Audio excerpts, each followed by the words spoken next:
Hello there, I am Ayo Emmanuel Ojo, and here is your Wells Television Daily News Update. Vice President Kashim Shettima, addressing the 80th session of the United Nations General Assembly in New York, passionately reiterated Nigeria's long-standing quest for a permanent seat on the UN Security Council.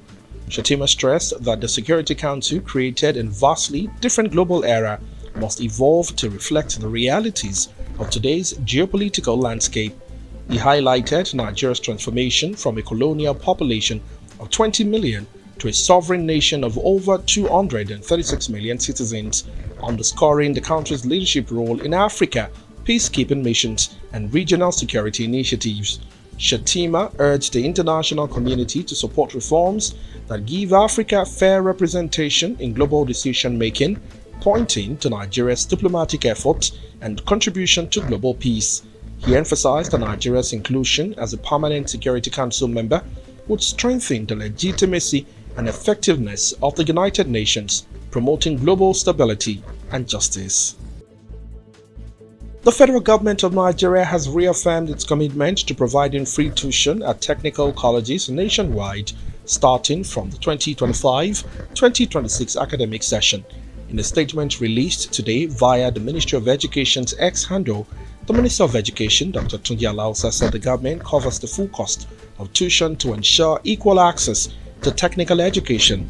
The statement was originally issued yesterday. The Education Minister, Dr. Tunji Alausa, announced that the initiative will cover tuition fees, boarding, feeding, uniforms, and even a monthly stipend of 22,500 naira for students enrolled in technical and vocational education programs.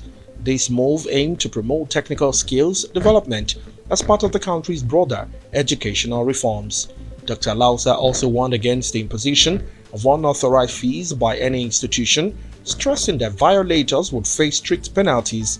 The government plans to roll out teachers' retraining programs and update curricula to enhance the quality and relevance of technical education, ensuring graduates are well equipped for the modern workforce.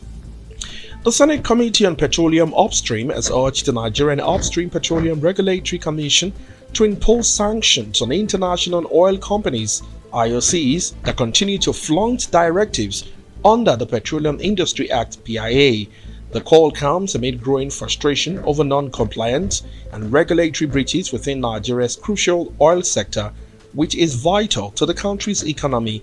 The chairman of the Senate Committee on Host Communities, Benson Agadaga, made the statement during the commissioning of 7 key projects by Total Energies at the Obagi Oilfield Host Community Development Trust in OML 58 located in Ogba, Egbema, Ondoni local government area of Rivers State yesterday. The committee emphasized that strict enforcement of the PIA is essential to promote transparency, accountability, and fair operating practices among oil operators. The committee's investigation signals a stronger legislative push to ensure that IOCs adhere to environmental safety and operational standards mandated by the PIA. It also highlighted ongoing efforts to reform Nigeria's oil industry and maximize benefit for the nation while holding corporate players accountable. And on the foreign scene, the Federal Bureau of Investigation (FBI) has announced $10,000 bounty for information leading to the arrest of a Nigerian individual wanted for involvement in a major bank fraud operation. The suspect, accused of orchestrating fraudulent schemes that caused significant financial losses to victims and financial institutions. A statement on the FBI's website on Wednesday revealed that Adedira faces charges of bank fraud, identity document fraud, and credit card fraud related to alleged crimes committed to the Illinois dating back in 2001. FBI officials are urging the public to provide any credible information that could aid in locating and apprehending the fugitive. This case underscores ongoing challenges with transnational financial crimes and highlights the importance of international cooperation in tracking and prosecuting cyber criminals. The FBI continues to collaborate with Nigerian and other international law enforcement agencies in the pursuit of justice. Still on the foreign scene, Japan has officially scrapped its African hometown project after widespread confusion over visa arrangement led to misunderstandings. about the program's true intent.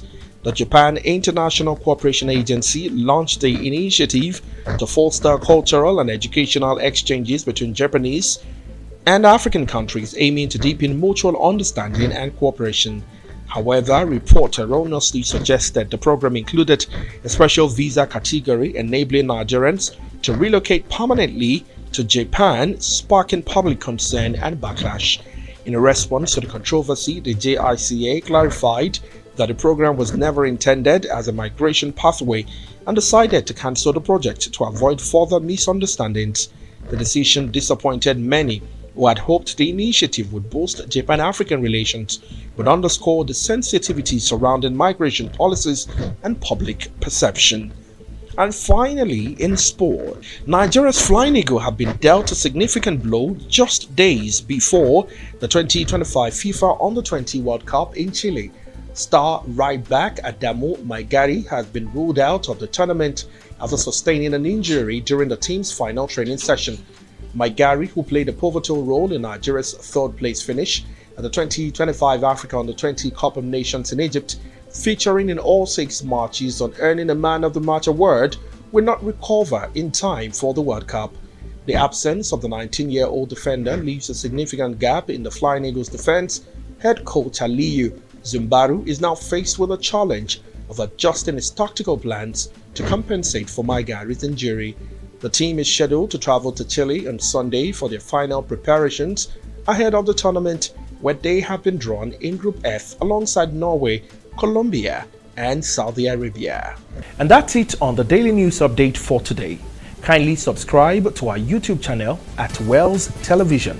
Like our Facebook page at Wells Television. Thank you for listening. God bless you.